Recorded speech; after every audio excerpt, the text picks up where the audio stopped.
My name is Corin McLaren. I am 19 years old and I am a theater major. Theater is actually more of a hobby for me. I actually want to go into law enforcement, but when I realized I wanted to be a cop, first thing I did is I went and talked to cops, got their advice. And the thing they told me most consistently was that I should get a degree in anything, whatever I want, doesn't matter.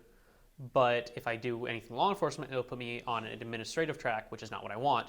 So theater is a big hobby. It's something I love to do, and it's a lot of fun. So here I am.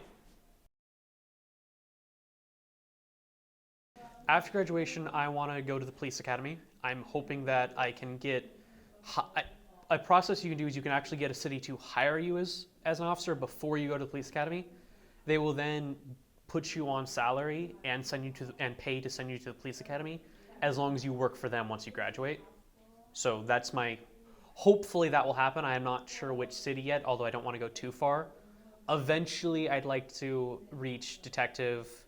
Especially, I feel like Texas is a gang problem, so I want to be a detective on the gang unit, probably somewhere out in El Paso where it gets really bad. It actually started as a bit of a joke. I auditioned for a play in high school, not expecting to get it, and then I did.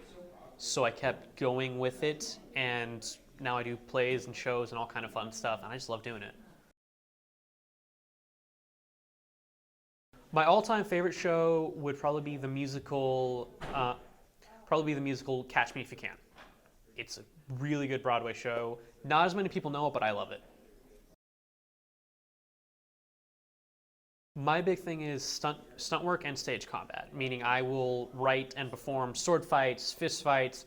I haven't done a gunfight yet, but I'm sure to have one. Actually, no, I have done gunfights. I just didn't write that one. I've all that kind of stuff, and stunt work, meaning you see in movies the guy falls off a building. I'm the kind of guy who does that. Buildings scare me a little bit, but I do that kind of stuff. Stage combat currently at the Scarborough Renaissance Festival. I like to do it more. I do it more for film work because there's not as much call for it on the stage. But I've taught it a little bit. I just have fun doing it, and there's a lot more call for it than people think because, well, we want someone to do this fight. Great, who do we know that's stage combat trained?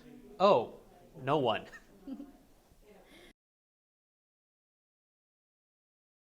I've been an active martial artist since I was 6 years old. I can't actually remember how many styles I know, and I know a large variety of hand-to-hand and ranged weapons.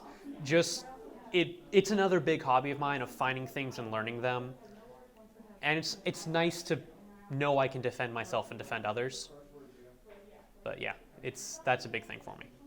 I'm currently involved in a fan film based on the book series The Dresden Files by Jim Butcher, if you've heard of it.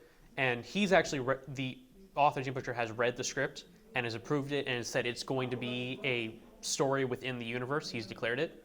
So that's really exciting. And the movie's called Red Sun. It hasn't been released yet, so I'm not going to say too much. Other than I am an extra in there. I've done some combat and some stunts. So far, I have died 9 times for the sake of that film. A lot of fun, especially depending on your death. I've been shot a few times, and that's just a quick crumple, fall, I'm down. I've been blown up once, which that was an actual. I had to throw myself, which was a little weird. I had my neck snapped once. That was the easiest because I just dropped. And I think the most fun one I did was at one point, one of the characters throws a tire iron into my chest, which I actually had to throw myself in a way that I was in the air for a few seconds and then land flat on my back. That hurt a little bit because the first time I tried it, I did it wrong and landed on my lungs. I'm very active into a field that's called the flow arts, which is, I call them non-traditional juggling varieties. I can't juggle in the traditional sense, like throwing things in the air and catching them, but I do a few different ones. Contact juggling is one, which is taking a clear acrylic ball, about 100 millimeters, and rolling it across and around my body. I'm always very careful about doing contact juggling on hard floors, so I'm not going to do anything advanced. Just I'm tossing over my hand, back and forth on one hand, ooh, transition between hands, that kind of stuff. Isolation for you. This is one of my favorite things to do. It's called a charge isolation. That's one of my favorite moves that I can do. Well, most of the facts about me are weird, so I'm trying to think the least known thing about me. Um, trying to think of it. Probably the thing that's most. I've only broken 2 bones is a good one. In all the stuff I do, I've only broken 2 bones. One of them came from hopping a creek bed and landing wrong, and my that broke my shin there. And the other one was a motorcycle accident, which cracked my collarbone, and I still have a dip in my shoulder. That's kind of fun to freak people out with sometimes, but and it's fun to say yes, I've broken 2 bones, and it's never been from a stage fight. It's never been from a stunt. It's never been from a juggling trick gone wrong. It's never been from weapon training gone wrong. It was some very mundane things.